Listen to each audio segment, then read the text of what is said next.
Okay guys, welcome to another video.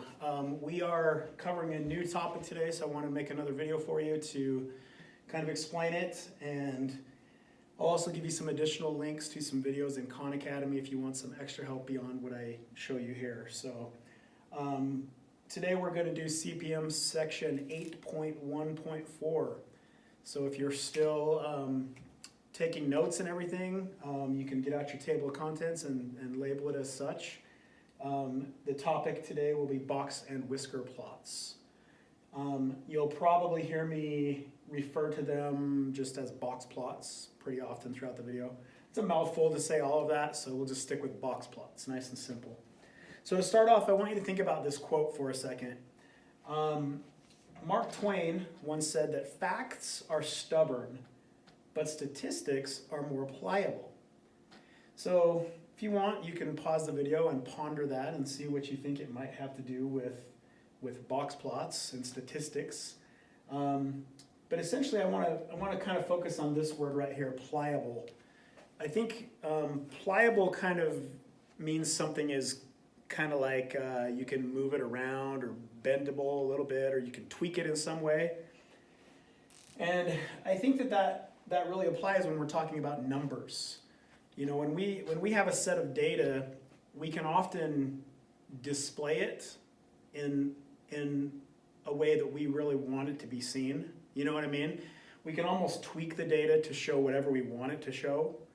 And so that's something to kind of think about when you're talking about statistics and specifically box plots like we're going to learn about today. So we're going to start off with 3 definitions. I'm going to give you 3 definitions that you'll want to make sure you get down in your journals. So as always, pause the video where needed, write this stuff down. That way it'll be easy to do when you have a math notes quiz toward the end of chapter 8. It'll be pretty easy to just pull your notes out, put your answers into Canvas, and you're done, right?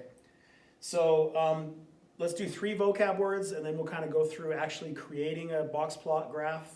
We'll draw one, and then we're going to make one calculation at the end as well. So I'll show you how to do all of that.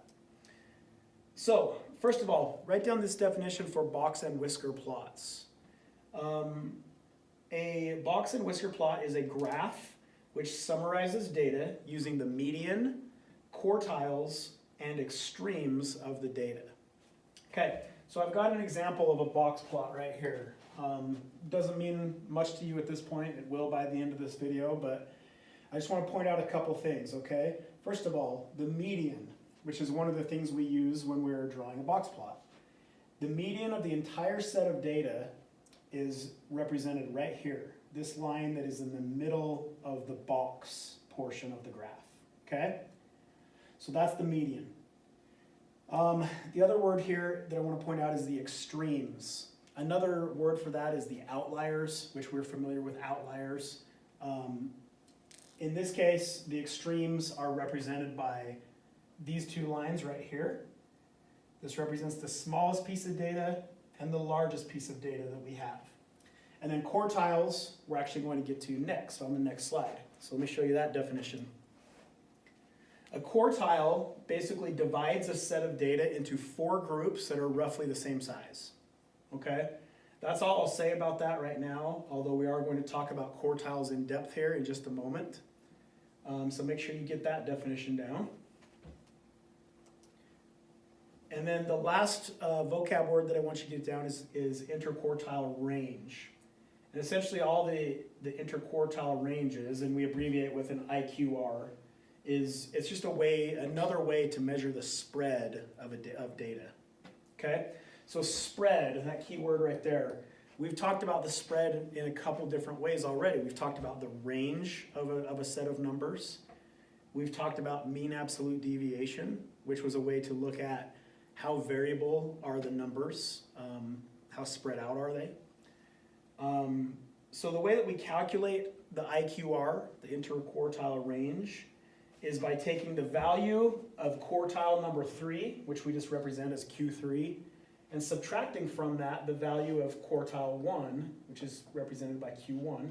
The answer to that is my interquartile range, okay? Which again, a way to look at the spread of the data that we're dealing with, okay? So, I've kind of enlarged that box plot that was on those previous slides so we can kind of look at it a little more in depth. First of all, I said that the median is going to be represented right there, okay? So even though we don't have like all of the numbers that went into this graph, we can tell a few things just from looking at it, even without all the numbers listed. One, we can tell, because that is right there, we can tell that the median is going to be right about here. So the value of the median is probably somewhere around 110 or so. So we can tell that. I'm going to put a line down so we can represent the median right there. Okay, the extremes that we talked about, right here and right here. We'll put lines in to represent those. So that means in this data set that our smallest number was 0 and our largest number was probably around 160. So we can tell that just by looking at the graph even without having the numbers listed. The other thing that this does is we have now taken our set of data. The entire set goes from there to there, right? And we split it in half with the median of the full set of data, which is right there. So now we have a first half of data and a second half of data. So what we do, the next step when we're drawing a box plot is we then have to calculate what is the median of the first set of data. So now we ignore the median here and we take everything to the left of that and we find the median of that. And that'll be represented by this line right here. Okay, and then the same thing happens over here on the second half of data. We get the median of just these numbers. In this case, it happens to be right here. So we'll make some lines to represent the medians of the first half and the second half of data. So if you look at this, basically what we've done is we've broken the box plot down into essentially 4 different sections. So we've got one section right here, one section right here, one right here, and then again, one right there. So 4, if you think about the definition of quartile again, 4 sections of approximately the same amounts of data, that's what we have here, okay? Even though they're different sizes, the amount of data inside that stretch is essentially the same in each of the quartiles, okay? So let me put up the abbreviations now so we can represent exactly how we know what value represents what quartile.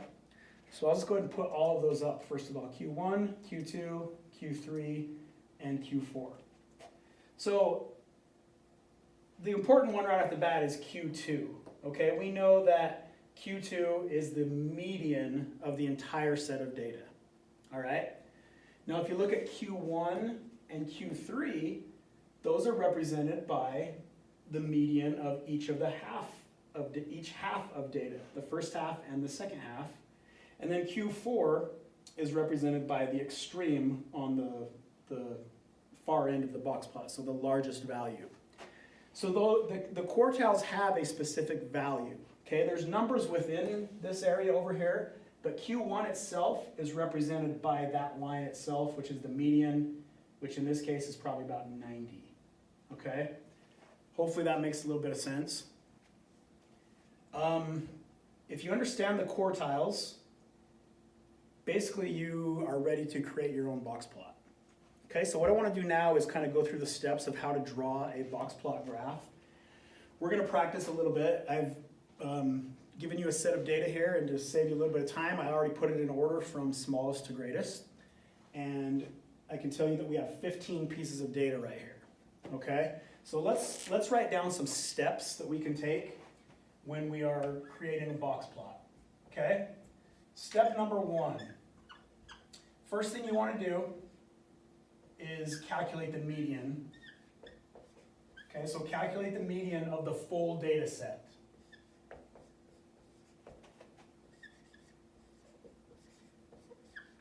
Okay, so we'll put in parentheses the full set of data. Okay? So if we have 15 numbers up here on the screen, I know that I'm going to need to have 7 on each side of the median, right? 7 plus 7 is 14. The median itself will make 15. So if I count in 7, 1, 2, 3, 4, 5, 6, 7, that means that number right there, the 8th number, I'll just mark it with a little sticky note. That will be my median right there. Okay? And just to make sure, let's make sure we have 7 digits to the right of the median as well. So 1, 2, 3, 4, 5, 6, 7. Okay, so 8 is the median of the full set of data. So I'll write that down over here. Okay, step 2. We are going to calculate. I'll just kind of do the little marks to show you that it's the same thing again. Calculate the median of the first half. Okay, first half of data. So now we've already calculated the median of the full set. Now we're going to take everything to the left of the median. So we're dealing with just these numbers now over here. And I'm going to find the median of those numbers. Okay, so here we've got 7 digits.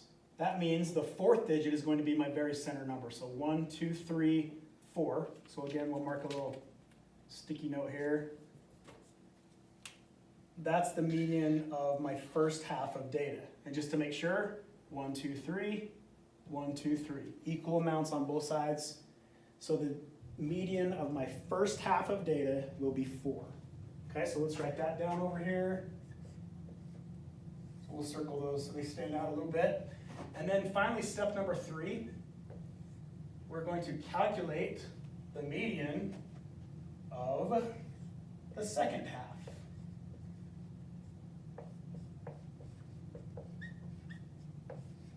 Okay, so the same thing happens.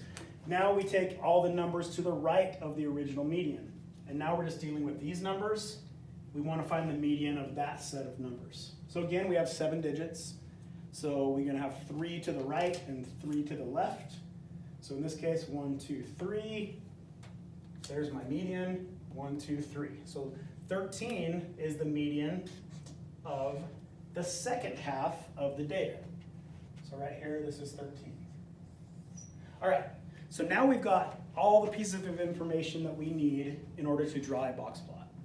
So the first thing we're going to do is we're going to draw a number line that goes from our smallest data set, data value, all the way up to our largest value. So basically from 1 or 0 up to 25.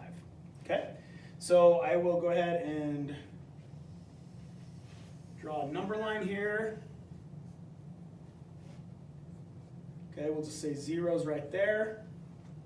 And we'll just count, we'll kind of estimate out here. So we'll count by 5s. There's 5, 10, 15, 20, and then 25 is our largest value, so we'll just go to there. All right, first thing we're going to do, let's go back to these medians that we calculated. We're going to take the value of the full data set, which was 8. All right, so I'm going to mark on my little number line. 8's going to be somewhere about right here. That will be 8. And so I'm just going to go above that, above the number line, and just make a line about like that. That's going to represent the middle line in that box that we looked at previously, okay? Now I'm going to go to the median of the first set of data, first half of the data, which was 4. All right, so 4 is going to be right about here. And I'm going to do the same thing. I'm just going to make a number or a line going up like that, okay? And then I'm going to do the very same thing for the second half of the data, which the median there was 13, which is going to be right about here. And then I will make a line above right there. So now all I have to do is basically connect the tops and the bottoms of those lines, and I've created the box portion of my graph. Okay, so let's connect those. So I've used the different colors just to kind of show you that each line represents a different median, okay? So the last part of this is where the whisker portion of a box and whisker plot comes in. The box, that's easy, that makes sense, right? Well, the whiskers are represented by the extremes, okay? The lowest and the smallest data point. So the whisker on the left side is going to be 1. The whisker on the right side will be 25. Okay, so 1 is just going to be right about here. And you'll see these represented a couple different ways. Sometimes you'll do the same thing. They'll just draw a line up above. Sometimes it's maybe a little bit smaller line, and then they just connect it to the box like that. And then if we do the same thing with 25 over here, other ways you might see it is they might use like just a plot or a big dot like that, and then they connect it. So either way is correct. We'll go ahead and make ours look uniform and just put lines on both. And just like that, we have drawn our box plot. Okay? So let's go ahead and now identify each of the quartiles on this graph. All right? So we remember that the median of the entire set of data represented Q2. So there's the median of the full set of data. That will be Q2. Okay, so Q2 equals 8. Q1 is the median of the first half of data. And so it will actually be the median right there, which is 4. So Q1 in this point, or this example, is 4. And then we go over here to get Q3, which is represented by the median of the second half of the data. Q3, so the value of Q3 is 13. Okay, and then Q4 is going to be down here. Q4 is represented by the largest data value. All right, so if I then asked you to calculate the interquartile range, if you think back to in your notes, you wrote that formula down. It was Q3 subtract Q1 equals IQR. So the value of Q3 is 13. Subtract from that the value of Q1, which was 4. And your answer is 9. So the interquartile range on this set of data is 9. Okay? So essentially what that's telling us is roughly 50% of our data is going to be located inside of this box, right? Then you'll have another 25% or so that's down there and another 25% or so that's out here. But your interquartile range will be equal to 9, okay? So hopefully that makes a little bit of sense. Like I said, I'll put some other videos online, links to them if you want to look at it from another perspective. Essentially what I'm going to give you for your homework today is I want you to, I'll give you a set of data in Canvas, and I want you to then take that data, create it into a box plot, and then tell me what is the IQR, or the interquartile range for that set of data. And because you have to draw a graph, you're probably going to have to do a file upload. Do it on a separate sheet of paper. You can upload it into Canvas, or you can take a picture of it and just have your parents text it to me. Whatever's easiest for you will work, okay? Because that's the only homework, it's just one box plot. If you don't get it right, I might ask you to retry it, okay? And if you are not understanding this and would you like a little bit of extra help, hey, it's Tuesday, I'm gonna be online from 10 to 1. Make sure you get online and get some help. I'd be happy to go over it and work through it together with you, okay? All right, guys. Also, just keep in mind, Mr. Scove had mentioned to me in the past that the box plots are, you'll do them a little bit next year in 7th grade math, and then beyond that, they kind of disappear for a while, and maybe even forever, unless you get into some higher level statistics classes, but at least now you have a general background on box plots, all right? Okay, thanks guys, good luck, we'll talk to you soon, bye.